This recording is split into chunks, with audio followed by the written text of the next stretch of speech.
until the president put us really from day one of the Trump administration, who said, we have to take the fraud issue seriously. And a lot of the anti-fraud protections that existed in our government for a very long time were actually turned off by the Biden administration. So we think fraud has been a problem for a long time. It became a massive, massive problem under the Biden administration.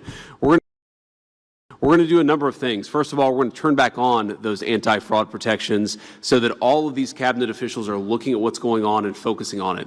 The second thing is that we're going to take a whole-of-government approach. So much of what's going to make the anti-fraud task force work is that we're communicating across different departments.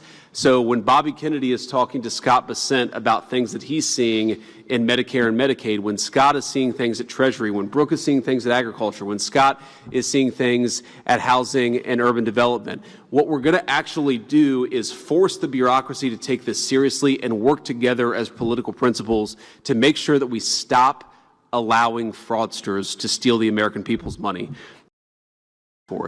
This is not just theft of the American people's money. This is also theft of critical services that the American people rely on. Some of you. Fraud shreds the social trust on which these programs and our entire nation depend.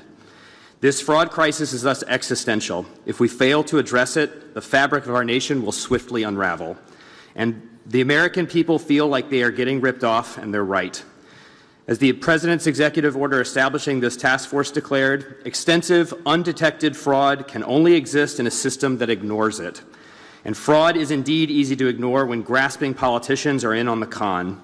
For years, fraud therefore wounds the neediest among us, the very people that Americans want to help when they fund our social welfare programs. Finally, we have a president who is doing something about this corruption crisis. We are here today because President Trump and Vice President Vance won't ignore it, and we won't ignore the public officials who have facilitated it. Our work on this task force will be to develop a comprehensive national strategy to combat the corruption of our federal benefits programs and to assist the Department of Justice in prosecuting those who have corrupted them.